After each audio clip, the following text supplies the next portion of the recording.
കേരളത്തിലെ സർക്കാർ എയ്ഡഡ് സ്വാശ്രയ എഞ്ചിനീയറിംഗ് കോളേജുകളിലേക്ക് പ്രവേശനം നടത്തുന്ന കേരള എൻട്രൻസ് കമ്മീഷണറേറ്റിന്റെ കീം പ്രവേശന പരീക്ഷയിൽ പൊതുവിദ്യാലയങ്ങളിൽ പഠിച്ച വിദ്യാർത്ഥികളുടെ 27 മാർക്ക് വെട്ടിക്കുറച്ച നടപടി നീതിനിഷേധമാണെന്ന് പ്രൊഫസർ കെ പാപ്പുട്ടി. കേരള ഐക്യവേദി കോഴിക്കോട് ജില്ലാ സമിതി DDO ഓഫീസിനു മുൻപിൽ നടത്തിയ ധർണാ സമരം ഉദ്ഘാടനം ചെയ്ത് സംസാരിക്കുകയായിരുന്നു അദ്ദേഹം.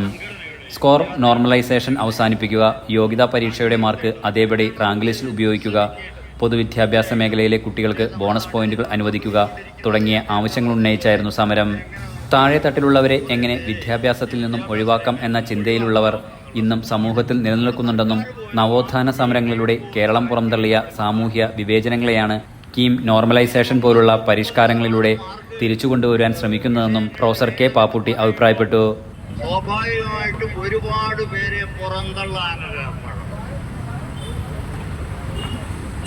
മധ്യപ്രദേശിൽ ഞാൻ യൂണിവേഴ്സിറ്റി വിദ്യാഭ്യാസം നടത്തി.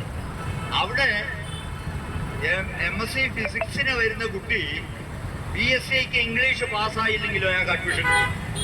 അവര് നോക്കുന്നത് കുട്ടിക്ക് ഫിസിക്സ് അറിയുമോ, ഫിസിക്സും മാത്സും കെമിസ്ട്രി അറിയുമോ, അങ്ങനെയാണെങ്കിൽ MScക്ക് അഡ്മിഷൻ കിട്ടും. ഇംഗ്ലീഷിൽ ചിലപ്പോൾ അവൻ തോച്ചിട്ടുണ്ടാവും, പ്രശ്നമല്ല. അടുത്ത പരീക്ഷ എഴുതുന്നതിന് മുമ്പ് MSc ഫസ്റ്റ് ഇയർ പരീക്ഷ എഴുതുന്നതിന് മുമ്പ് അവൻ ഇത് എഴുതി പാസ്സായിരിക്കണം. അത്രയേ ഉള്ളൂ. അത്ര ലിബറലായിട്ടുള്ള വിദ്യാഭ്യാസം ഇന്ത്യയിൽ പലയിടത്തും പല വിഷയങ്ങളുടെ കാര്യത്തിലുണ്ട്, പല യൂണിവേഴ്സിറ്റികളിലും. ഇത് ലോകത്ത് പലയിടത്തും. അപ്പം ഇവിടെയാണെങ്കിൽ അങ്ങനെയല്ല. എല്ലാ വിഷയത്തിലും നിങ്ങൾക്ക് മാത്തമാറ്റിക്സിൽ ഒരു താല്പര്യം ഉണ്ടെങ്കിലും മാത്തമാറ്റിക്സിൽ 30% മാർക്ക് വാങ്ങിയേ കഴിയൂ എന്നാണ് ഇത് അർത്ഥമാക്കുന്നത്. പ്രശസ്ത വിദ്യാഭ്യാസ പ്രവർത്തകൻ P. പ്രേമചന്ദ്രൻ പയ്യന്നൂർ മുഖ്യപ്രഭാഷണം നടത്തി.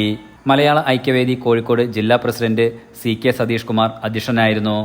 Nisar Chaileri, K. Dineshan, KP Chandran, doctor U. Hemanth Kumar, Ashraf Kuruvattoor, PS Mija തുടങ്ങിയവർ സംസാരിച്ചു. Enlight news Kozhikode.